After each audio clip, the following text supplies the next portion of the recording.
Well, thanks. Go ahead, settle in. I'm going to get started. I know we're running a little late this morning, but we're on farmer's time. That's all right. We're never late. I want to thank you all for coming to the 2025 Solar Farm Summit. Double thanks for getting up early and finding your way here. You made it. I know it's a little hard to find. Last building by the lake, but we appreciate you, and I appreciate everybody for coming out last night. We got started a little early. We got started earlier with the substance. And we had some great brainstorming and troubleshooting. Of course, we saw the world premiere of Save the Farm, Save the Future. Awesome new documentary, courtesy of Byron Kominek, the Colorado Agrivoltaics Learning Center, the Walton Family Foundation, and others. So sorry if you missed that. It'll be coming soon. But and the North American Agrivoltaics Awards, of course, were last night. Who was here for that? Yeah? Did y'all have a good time? Yeah, so in case y'all missed it, because I don't know if we've put out the press release yet, Solar Farmer of the Year was Julie Burden, Solar Rancher was J.R. Howard, and Marcus and Jess Gray, they split it. Solar Eco Steward was Miss Allison Wickham. Champion was Lexi Hain. Yeah. Solar Farm was the Rutgers University Agrivoltaics Program, and Spaces of Opportunity, they split that category as well. Solar Ranch was another split, because we're an honest shop, or we try to be, and it's an algorithm. Very hard to do, though. Burgundy Brook Farm split the Solar Ranch of the Year with Peacock Solar. Yeah. Solar Ecosystem went to Mockingbird. Yeah, and Dual Use Plan, which is a huge category, and I mentioned to the audience last night that if you're looking for market barometers, we just had so many submissions for the design category, or the plan category, excuse me, which is something that's not yet in construction. So it looks like the marketplace of ideas is very alive and very well indeed. Anyway, the Dual Use Plan of the Year went to the Alliant Project at UW-Madison, the research campus. Badger Voltaics, we're pretty excited about that. And then rounding it out, we didn't get any senators or elected representatives to award this year like we did last year. Senator Chuck Grassley, you may remember, we awarded leadership, which was a special recognition. Because we didn't feel like any politicians deserved a leadership award this year, to be quite frank with you all. So what we did instead was pick two others who are more than a substitute for any senator. As groundbreaker of the year, we named Mr. Greg Gafford, University of Arizona, and pioneer went to Mr. Byron Kominek. All right, yeah. This stuff is real, and it works. And you can check it out. Agrivoltaicsawards.com, I think, is the website, and you can find little narratives about each of those. And links to the primary materials, and of course all the finalists, because it's kind of like being nominated for the Grammys. Like just being named is kind of a big deal. We actually put them through some scrutiny, and we look pretty closely. And so everyone who's named as a finalist is the best of the best. All right, I know I'm over time. I had a big speech, but sorry I have to skip that. We are brought to you by American Farmland Trust. Wouldn't be here without y'all. Thank you. There's a lot of farmers who are here for free thanks to American Farmland Trust. We like to have as many boots as suits, or we try. There's those North American Agrivoltaics Awards last night. Again, we do that in collaboration with three of the tip-top organizations we have on planet Earth, NRAL, AFT, and of course ASGA, American Solar Grazing Association. And you're all here, good crowd, for the opening plenary to really kickstart our program. And I'm going to invite these folks up on the stage here in just a moment.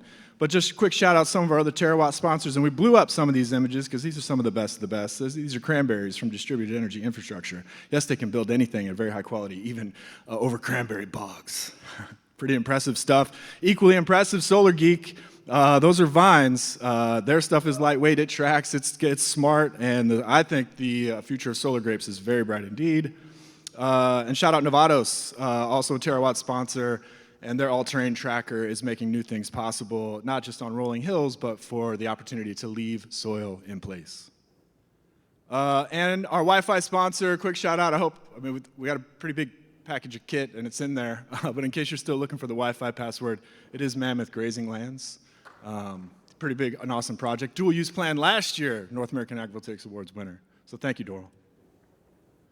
Later tonight, big, beefy program day, but the expo opens at 5:45, and we're trying this new concept, Solar Farmers Square. We're going for farmer market vibes. I'm actually going to put on a chef hat and cook up some solar lamb myself, courtesy of Cannon Valley Graziers. And we got a whole menu. So we'll be back tomorrow, Frontera Grill. Mr. Rick Bayless couldn't come, but he sent one of his best chefs, Mrs. Zach Steen, who'll be teaming up with Greg Gunthorp for some more solar lamb tastings. And we're going big on Thursday, which is STEM Day and the Expo Day. So I look forward to seeing y'all in the Expo Hall, which is co-located, like the whole show, with the US EPA Brownfields Conference. And deepest thanks to the U.S. Environmental Protection Agency, Secretary Zeldin. And I have to give a shout out to the entire agency. We wouldn't be here without them. They invited us, and they've been great to collaborate behind the scenes. I'm happy to report that in the sanctum of the Nerd Army, people are still friendly and collaborating. And shout out President Trump, who let it happen. We wouldn't be here. This is a federal show. This is federal space. Everybody agrees that brownfields is a good idea. 99-0 in the Senate. And you may have, if you've been at the show before, you've heard me talk about running the brownfield playbook. And we've been doing that for AgBP for maybe 5 years now. And it seems like we're breaking through across the aisle. So I'm a nonpartisan dude. I'm an android for America, I like to joke. And I'm very happy that we have this very strong, very sturdy, very sharp tip of a spear to solve some of the planet's deepest and greatest problems, and that is agrivoltaics. And we'll be tasting it tonight. There's agrivoltaics resources on our website, which is really just slippery slopes to a lot of y'all's website. And that's it. That's my spiel. We can do it. It's a lot of the people in this room. I'm not going to cry like I almost did last night. But you're some of the most important people. If you're here, if you took the time, especially in the solar storm, thank you. I'm counting on you. We're in this together. You're not alone. We're staying up late and we're going hard because we all know that this works. And we've got the secret. We just need to tell the stories. And that's what we're going to get into today because we really need it. The future is bright. Shout out Chipotle. From a few years ago, you might have seen that at the Super Bowl. It blew my mind. I was like, oh my God, the future's almost here. But for me, again, shout out AFT. We did a little webinar series. Some of y'all may have plugged into that, a little three-parter. And kind of the theme of the show, I guess maybe the theme of my life's work is farm viability, the viability of the planet Earth. And that's what this plenary session is about. And in the background of the whole show and maybe the whole community here is answering our twin challenges, our two crises. We have an energy crisis and we have an agricultural crisis. And we have a solar coaster and we have a farm coaster. And they're all going the same direction right now. But agrivoltaics is the answer. And I really believe if we implement this next generation of farm infrastructure, which operates just like anything else in the field, just like any other piece of glass and steel, we really can save the world. My little 9-year-old boy is going to have a very bright future. And I'm really excited now to invite up to the stage some of the best brains, a very interdisciplinary group from all across the country. We worked for months on this and really happy to get each of these superstars. I'll just invite them all up to the stage straight away. And we'll get right into it because I know you're tired of hearing from me. Miss Jenny Lester Moffitt, I see her name is misspelled, American Farmland Trust. New Jersey Department of Agriculture Secretary, Mr. Ed Wengryn. Evanne Caviness from the Colorado Department of Agriculture. Mr. Byron Kominek, it's unofficially his show this year. He won the Pioneer Award last night. He unveiled his documentary. Really glad he could sneak away from all the hard work he's doing in Colorado. And Mr. Greg Gunthorp, another great American producer, agribusiness entrepreneur, but our Midwest guy. No pressure to fly the flag for the entire Midwest, Greg, but been hacking away at agribusiness for a long time. I'd like to invite all of y'all up on the stage. Can we give them a round of applause, please?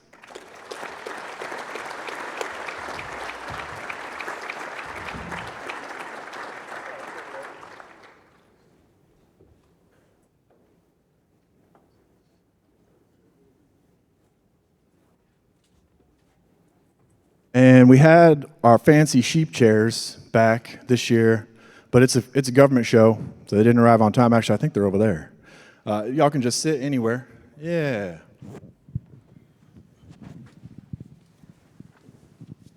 Oh, just enough chairs.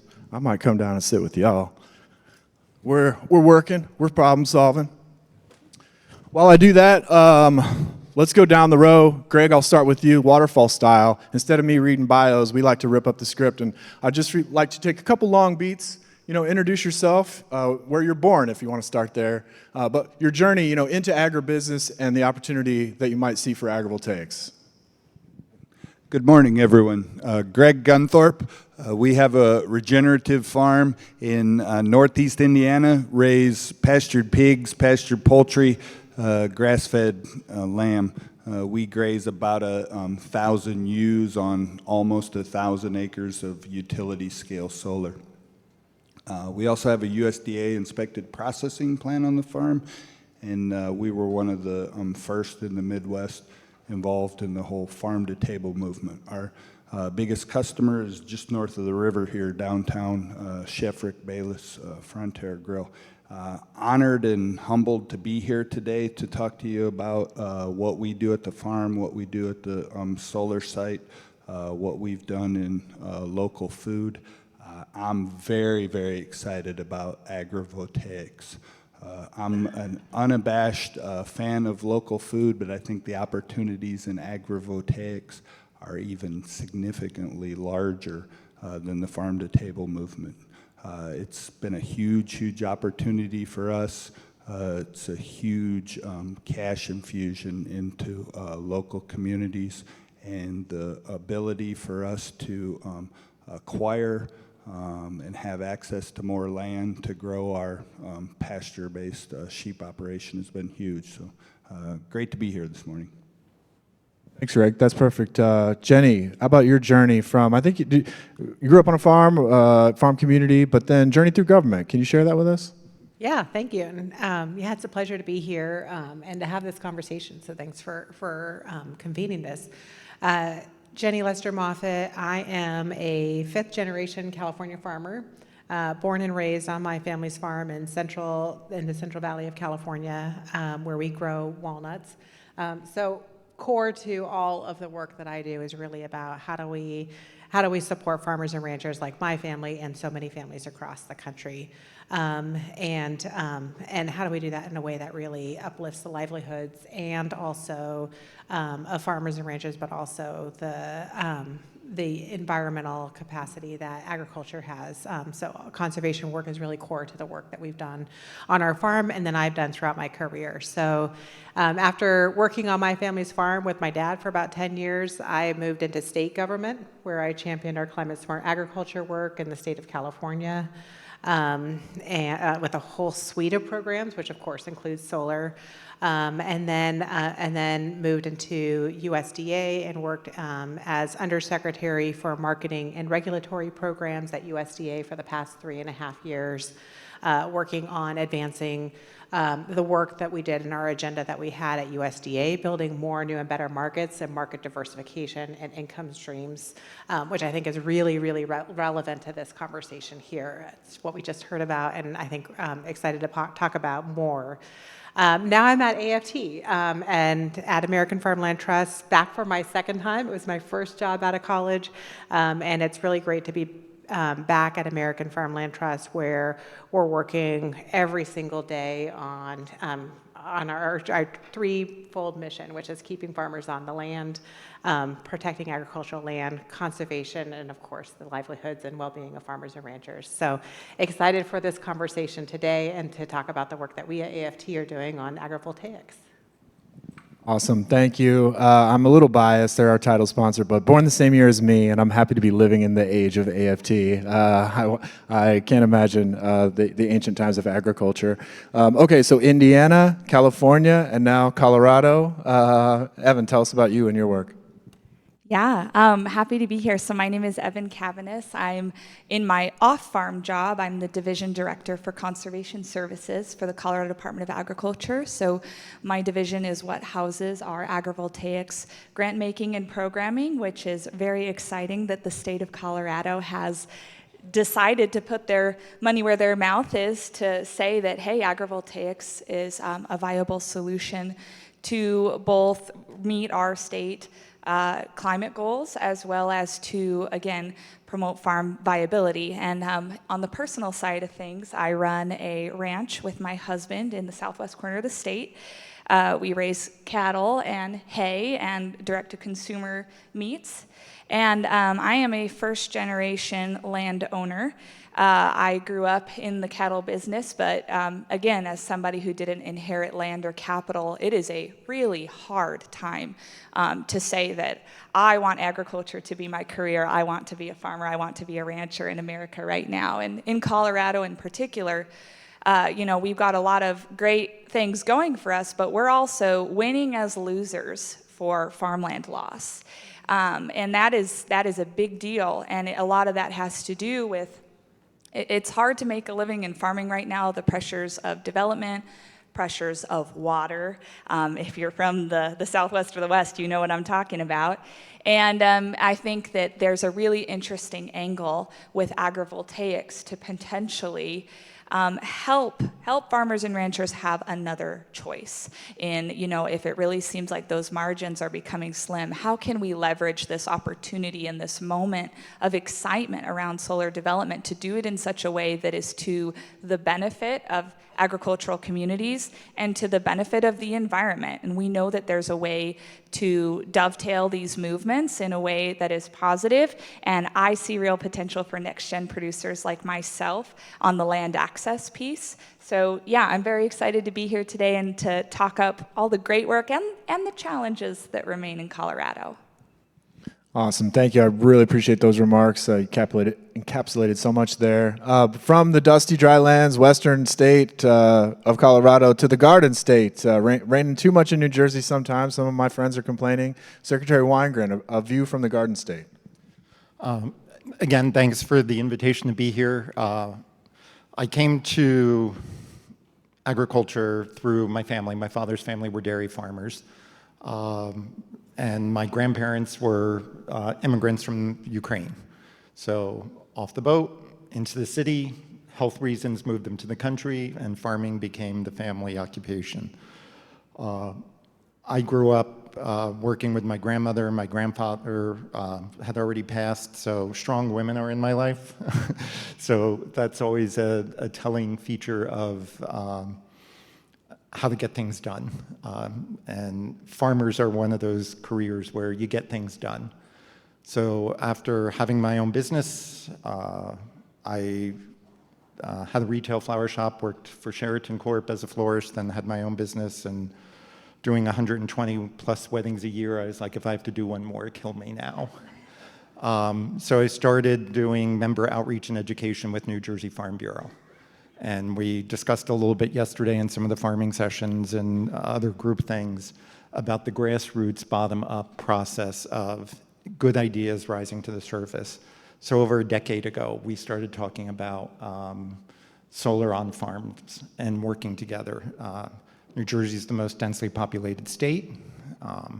We have a critical need for the farmland we have. We've preserved over half of our tillable acreage.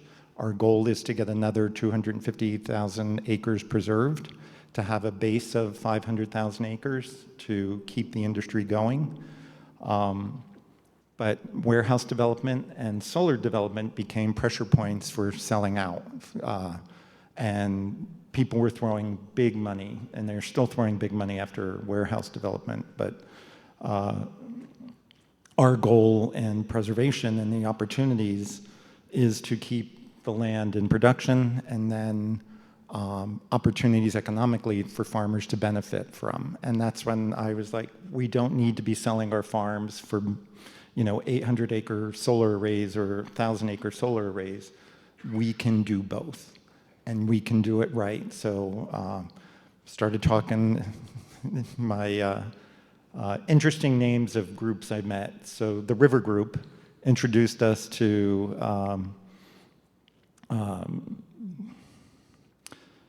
Light Star, and then and now I'm going blank on the other company. But it was like they all have these nice little Light Star and River Group, but they're all about solar, and they were like coming to the table and saying, how can we do this? How can we do this? And then we started talking with our legislature, who, they were like, we're going to put solar on the roof of every warehouse, we're going to put them on every brownfield, and we're going to do grid scale size solar development. And I'm like, not on my farmland. Our farmers need alternatives. And so we kind of got everybody around the table to create a pilot program, which we're in the middle of. Rutgers has its research farms up and running. We're in the application process and review for, I'm looking for about 20 scale size, 1 megawatt to 20 megawatt systems to be on farm, so we can study and see what works with the croppings. I think everybody has the pasture stuff down. We're a state where livestock is 12% of our agricultural output. Nursery and landscape is my biggest. Cranberry and blueberry, fruit after that, vegetable production, sweet corn, tomatoes, peppers, eggplant. That's where we need to see how this works. I'm impressed with what I've seen of our next speaker's farm. But I know if I showed his farm to our farmers and they're like, yeah, great, they're dry. They get 12 inches of rain a year. We get 48.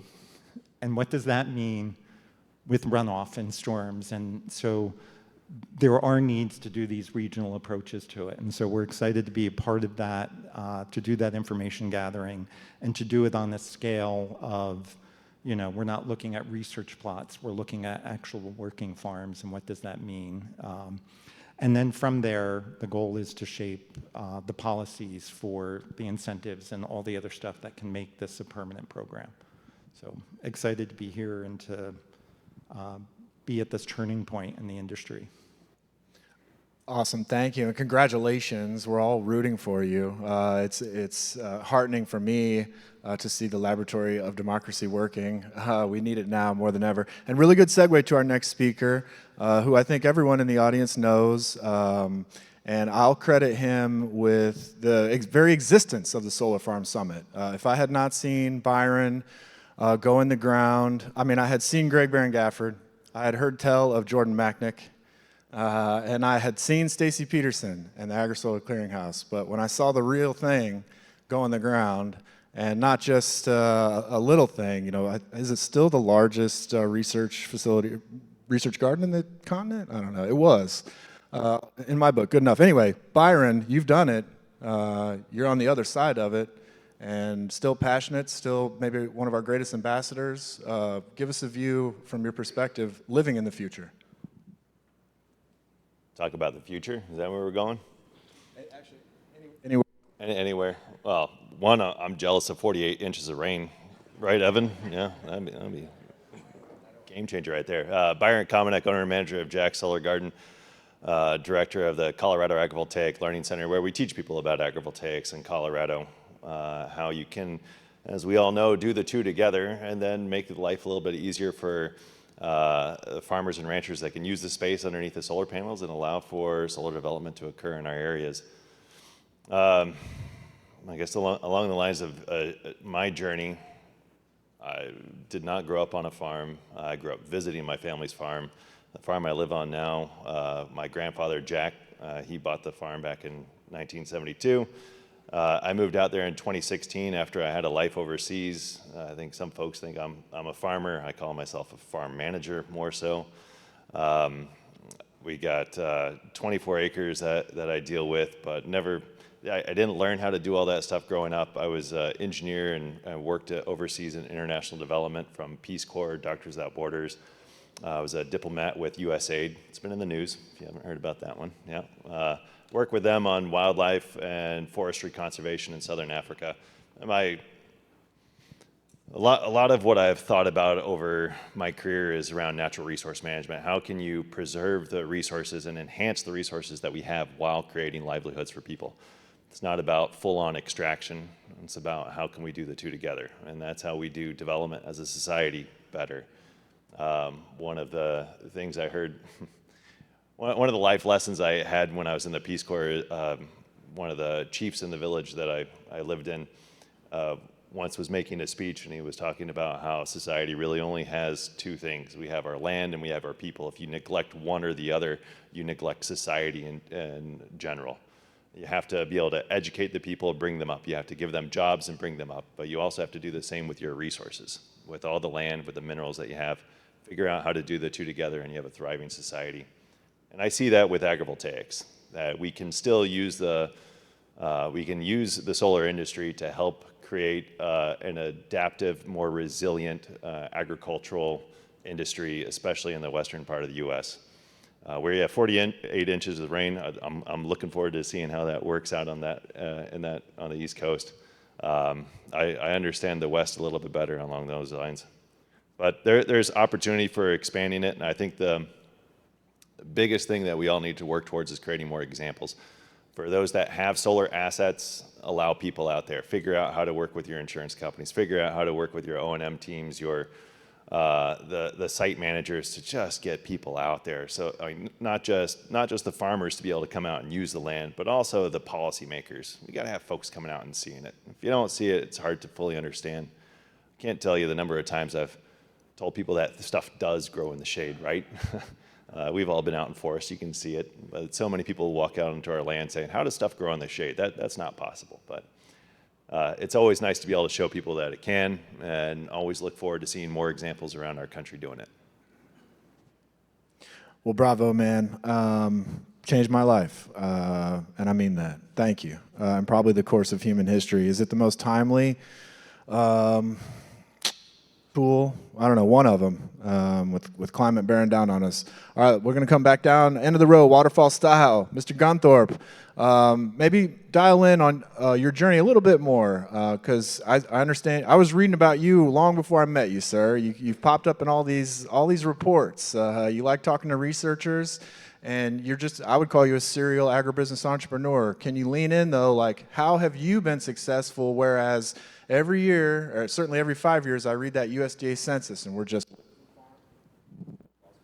Okay, yeah, I can delve into that a little bit more. I guess we'll go back a little bit further. I grew up about a mile and a half from where I live now, except for my time at the land-grant university. I've lived on or adjacent to the family farm. My dad and brother still farm the original family farm, but our short version of our story, I graduated from high school and had the opportunity through the FFA to be an exchange student to the United Kingdom. Spent my summer before college on 11 different family farms, starting in Scotland and ended up down in southern England. 2 of those farms were direct marketing, and in 1988 that wasn't a thing in the United States. I actually sent a letter home to Mom that this is crazy. I can't imagine having to raise it, get it processed, and sell the stuff. And also stayed on 2 farms that had about 2,000 ewes with the father and son with a little bit of part-time help, pasture-based operations. And there was a huge argument over there at the time, you know, there to be people with 200 ewes inside of a barn and 2,000 ewes outside, and about the same amount of labor when you have to make the feed and haul the manure from the feed versus the animals doing that. You could raise about 10 times more outside. Didn't take me very long to figure out which side of that argument we fell on, because my family had raised pastured pigs for at least 4 generations. Went to the land-grant university, come home because I knew I was going to be a pig farmer my whole life. Very quickly after I got home from the land-grant university, if you remember history, agriculture was consolidating and industrializing through this process. My dad said in 1994, the hog market is done for the small independent hog producer. We're going to sell the sows. I said, I'm a hog farmer. My wife and I bought my parents' sow herd, went off on our own in 1994. I don't know whether my dad was a prophet or just could see the fact. I think most people could see the fact, except for those of us that still wanted to raise hogs. In 1998, my wife and I sold live pigs for less than what my grandpa sold them for in the Depression. We netted as low as 5 cents a pound for pigs after we got docked and paid trucking to send them to over to Iowa. I still said, I don't want to quit being a hog farmer. We're going to raise pigs.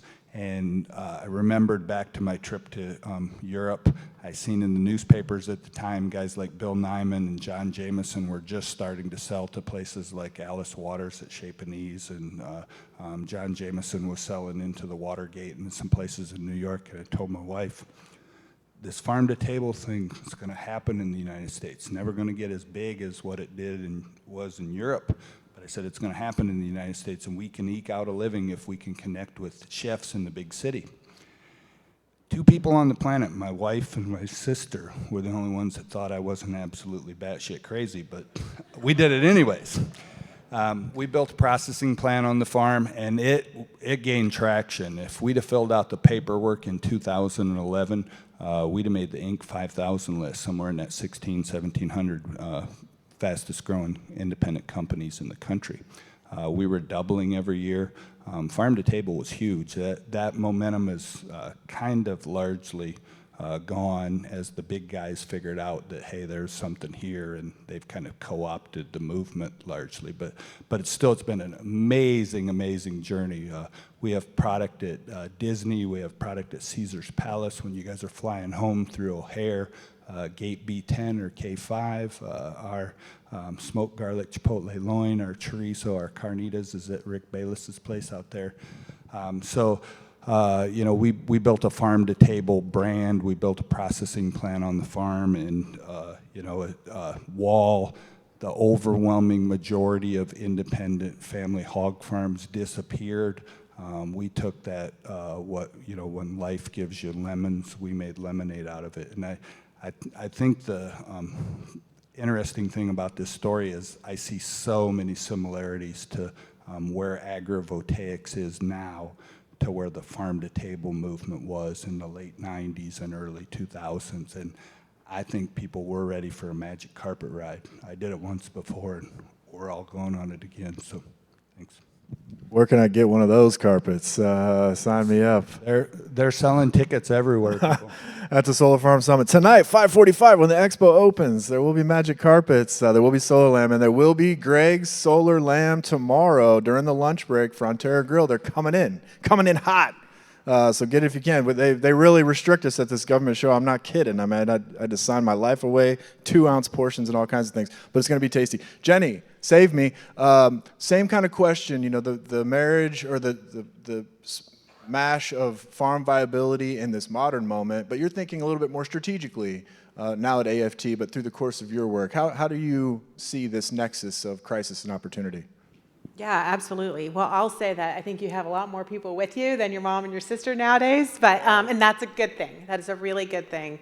I'm going to just zoom out and actually take your story and multiply it by all of the stories of farmers and ranchers across the country.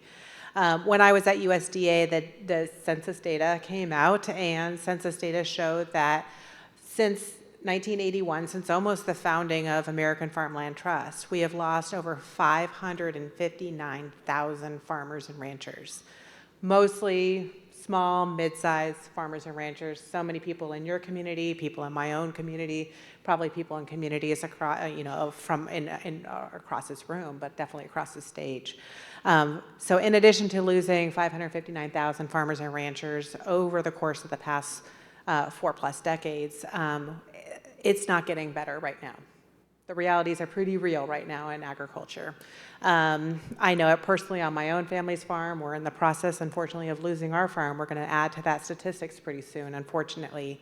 But the painting is pretty grim, but the opportunity is there. And so in addition to the statistics, about losing the 559,000 farmers and ranchers, we also know that over half of farm families have a negative farm income. Half of America's farm families have a negative farm income. In addition, 90% of family farmers are earning most of their income off the family farm.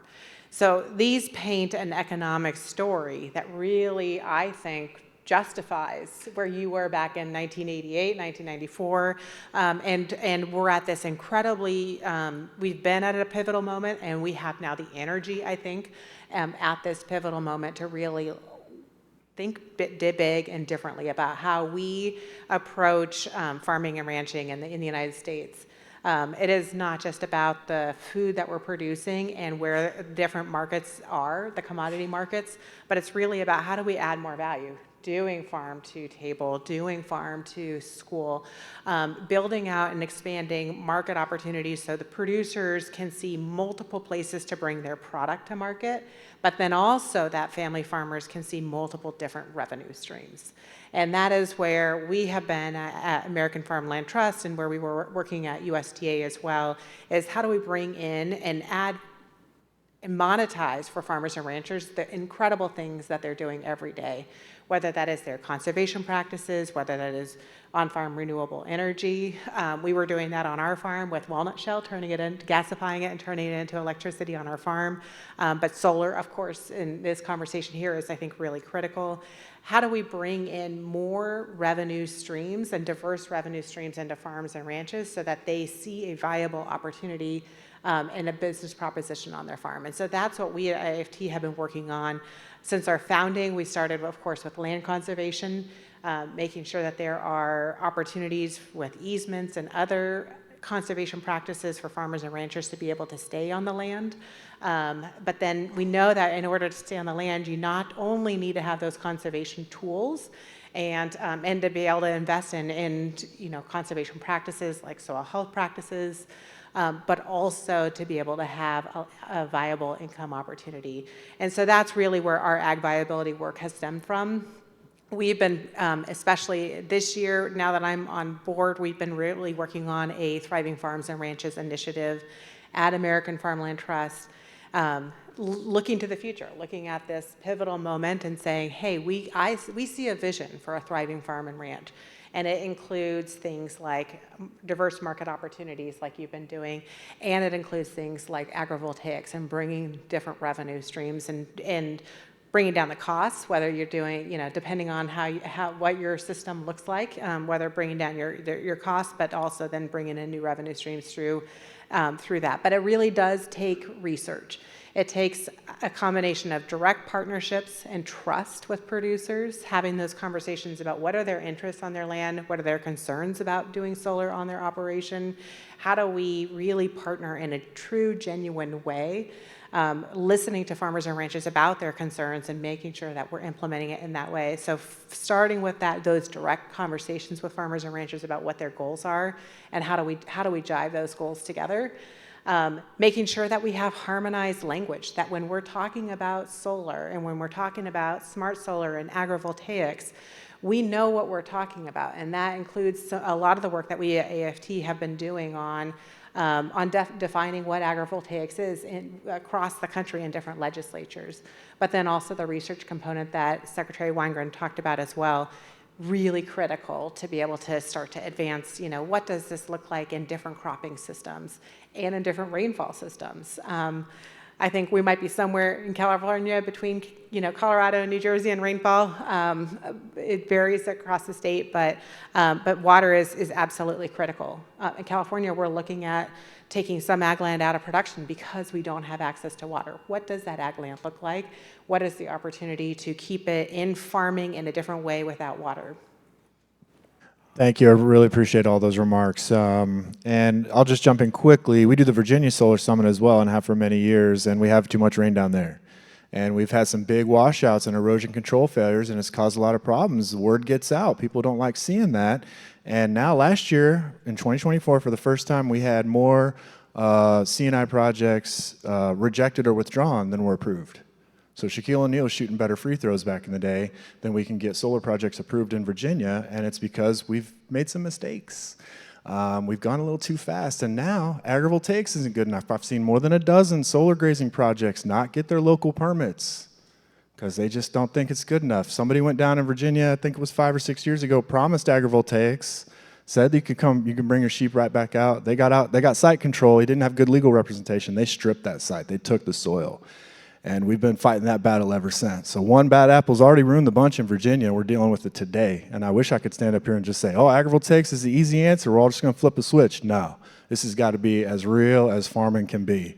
So sorry to jump in there. Evan, you're a Nexus person. You're in government, but you're a young producer with hopefully a whole lot of farming ahead of you. Can you step back into our Nexus of farm opportunity and crisis here? Yeah, absolutely. So in Colorado, the whole Department of Agriculture, we have sort of these big lofty goals of what we're trying to accomplish as an agency, and a lot of it is echoing what my fellows up here on stage are saying, that farm viability is a big piece, conservation is a big piece. Market access is a big piece. All of these things are working together in this puzzle of how do we support producers. And the way that Colorado has approached this is it's similar to New Jersey in a sense that we have determined that we have to take the time to get this right. And so the model that we have operated on in the last 3 years is that each year we give out grants to research, demonstration, and construction projects. And we really weigh heavily farmer leadership to determine what that looks like. So when we're giving these grants out, we're making sure that the projects are such that the farmer integration happens from day one, because I think that there's a big difference between a thoughtful, farmer-led, grassroots from the ground up, this is what I want, this is what's going to work for me, and that really does play out in the final product of functionality and meeting the goals through the life of the project versus I think what can sometimes happen when speed becomes of the essence with these sort of sexy concepts like agrivoltaics, right, of oh, you know what, we're going to do this thing and then we're going to put some sheep on it and that's agrivoltaics. But if you're not working with farmers from day one, there's no guarantee that this is actually going to meet your long-term goals of a true agrivoltaic project. So, and then back to the piece on next generation agriculture, because again, I think something that is really important to understand, especially in Colorado and in many states, is the price of land is no longer in congruence with what you can make in agriculture on that land. And so if you are in the land buying business as a next generation producer, even being able to access the lowest hanging fruit on the branch, which would be FSA loans, it's very incredibly hard to do because penciling and showing that, yes, on this many acres, I can truly make a living, for the price that those acres are going in many of our communities, you just can't swing it. And so what we see happening again and again is either pressures of development, again, things going out of production because they're being subdivided, turned into different uses, or another thing that we see in Colorado is trophy ranches. So you'll see viable agricultural property, maybe the owner is coming only in the summers, and then that critical piece, that land management, gets taken away. And this may not come as a surprise to you, but when you're not managing your resources, farmers and ranchers are incredible stewards of the lands. And I think we're going to continue to see as communities, like, we don't like what this looks like, actually. Whether or not we're farmers and ranchers ourselves, we don't like to see when the noxious weeds move in. We don't like to see when the irrigation water is no longer reaching what have become riparian areas dependent upon flood irrigation. And so all this to say, again, I think where agrivoltaics becomes a real opportunity in Colorado is for those folks and those farmers who want to have that other choice. How can we as a state help them with financial incentive? And again, it's in its infancy because these really are meant to be thoughtful research and demonstration projects so that if and when we can take this to scale, we have viable things to point to, and not just on the Front Range. We want to see projects being funded across the state because Colorado is very diverse in our crop production, what are we raising, what's our rainfall from eastern to western slope. It's very complex. And so I think if we can leverage these opportunities for state incentives to see how that's going to look everywhere, that will be to everybody's benefit. And then the last thing I'll say is I think a challenge is, again, I come from a grassroots perspective. I come from a rural community myself. In Colorado, we have pretty intense political polarization. There is a strong rural-urban divide. And I think that in the past, there has been a very unfortunate story that people tend to go back to when the Front Range, which is sort of the concentration of political power and population, has a great idea. And if you don't sell it right, if you don't go to the grassroots of the people in those communities that then get affected by these grand plans, you're not going to get the buy-in. And we see that playing out in Colorado even right now. There's an XL transmission line that's trying to be built from the eastern plains, where we have a lot of cattle production and grazing, to get energy to the Front Range. And we have 2 now counties who are denying permits because they said, you didn't come to us first. You're eminent domaining these properties. You're preemptively deciding on our behalf as a community. And again, we're a local control state, which has its positives, but it has its challenges when we try to make big moves. And I think it's something we in this room need to think about of, again, speed is not always the answer, because it will be at the expense of the success of these really important initiatives if you don't go to the people that are going to be impacted first and make sure that they see the opportunity for them and their communities, not just for the Front Range cities, not just for the big hubs. This can be a benefit for you as well. But if you don't sell it that way, you're not going to get the buy-in that you have to make these things work.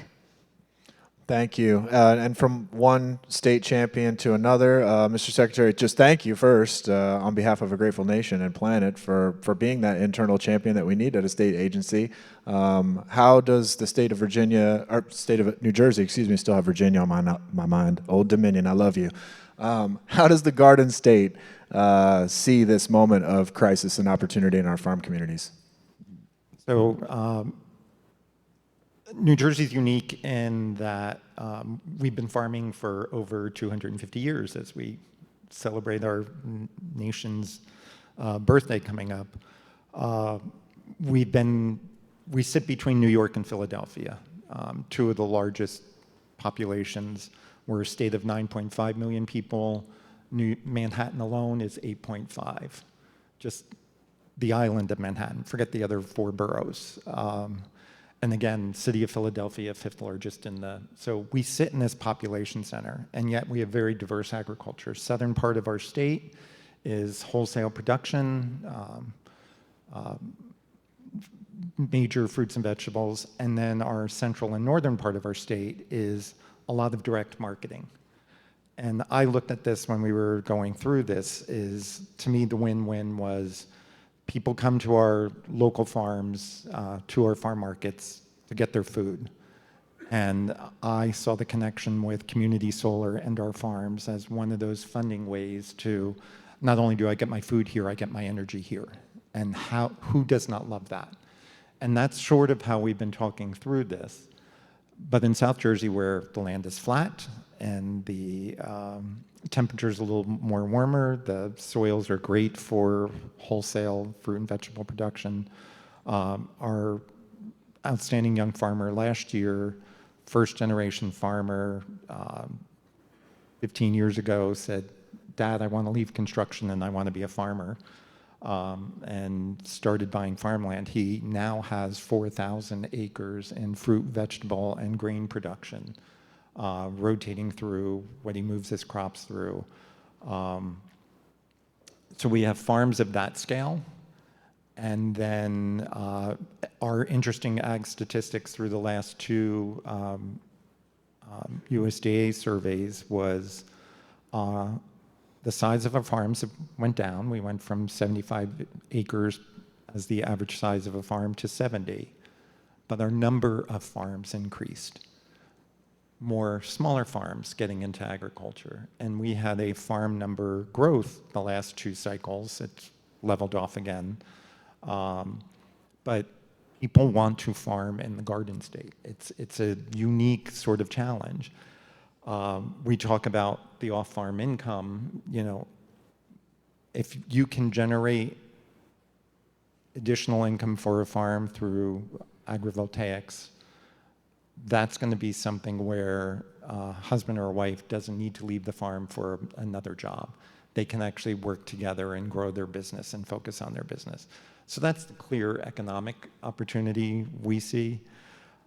Coming from the advocacy side of, hey, this is a good idea, and now being in a position in a state agency where I can cut through the red tape and the bureaucracy that we've been having the conversation.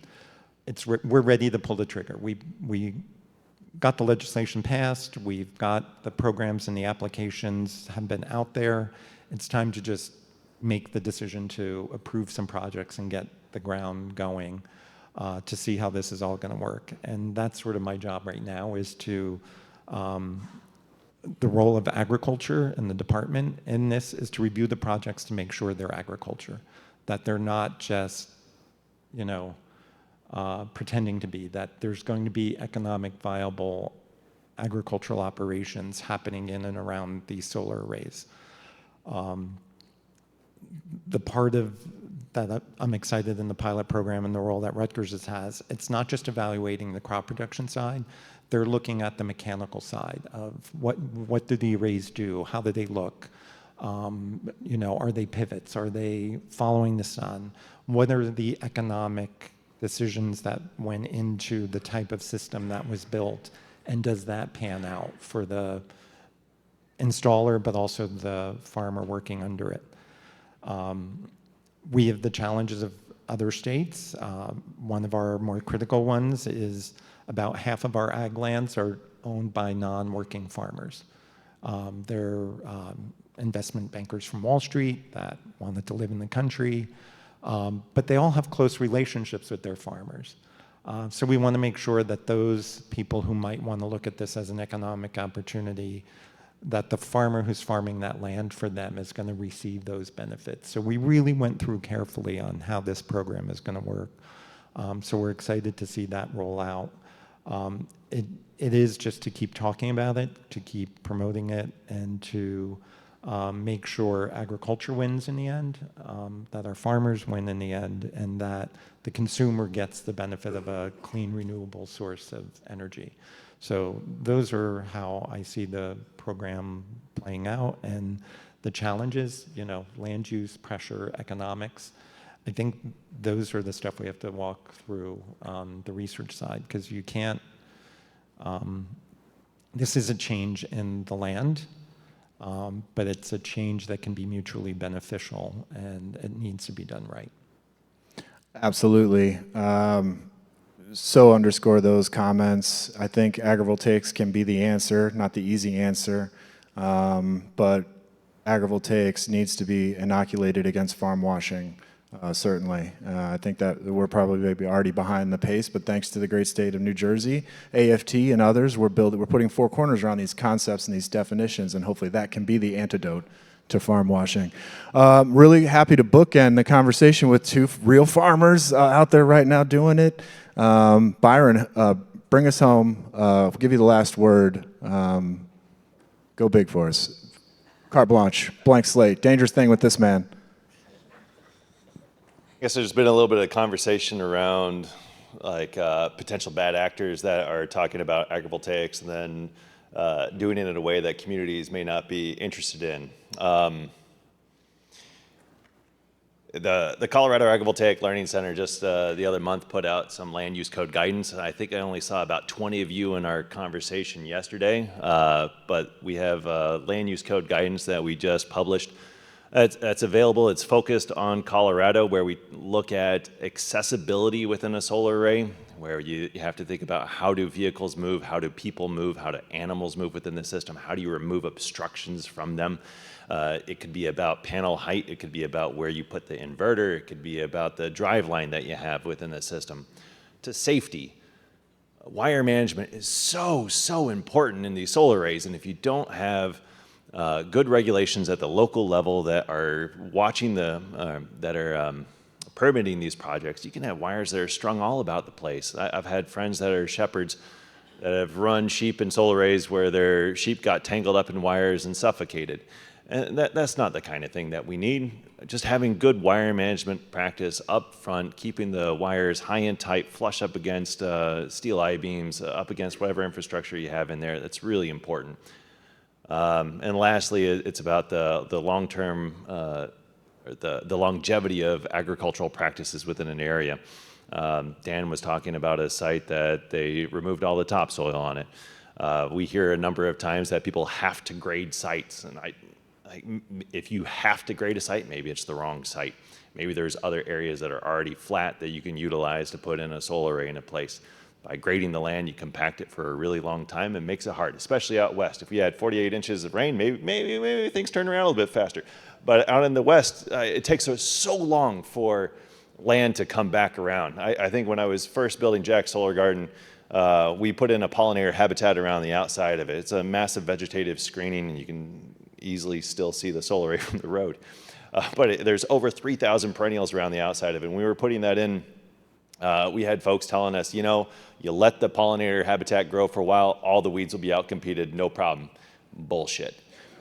So many weeds going in. The important thing is not disturbing the ground as much as possible to begin with. Like whatever the solar industry can do, the agrivoltaics advocates in here to figure out how not to disturb the land as much as possible is really important. Both for what we call agrivoltaics and what we call conservation solar, where you can incorporate the ecosystem services within a solar array.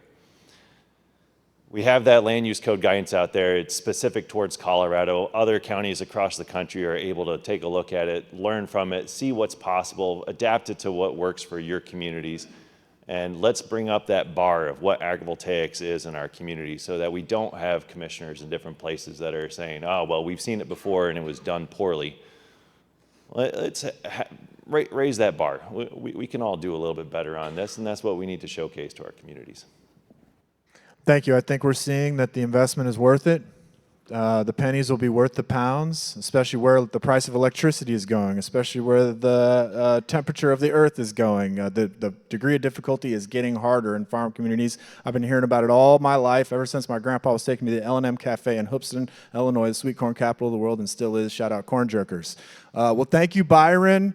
You are the 2025 Pioneer, the only NAAA Pioneer so far. We are so thankful to be able to follow in your footsteps that I know that were very hard. I heard an old expression once that you can tell who the pioneers are because they have the arrows in their back. But you survived, man, and we're grateful. You're a model. I want to thank all of our panelists today. Really tremendous. I wish I had 2 more hours with you. I'll call you later. I'm rooting you on. I'm counting on you. Thank you on behalf of everyone in this room and a grateful planet.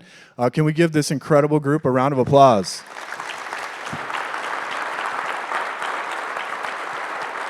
The future is bright. Okay, we're going to take a break. They're going to have to pull down this wall, and then we're going to come back at the quarter hour. We're going to split up here into 2 rooms. Follow me downstairs in the brownfield area. Really tough choices. Dana Marie Thomas from NRAL is getting into the agri-tech. Check that out, new technical assistance, but then global perspectives with Jordan Macknick in one, and then Mo Horowitz, Solar Geek in the other. Can we build it? Our next speakers know.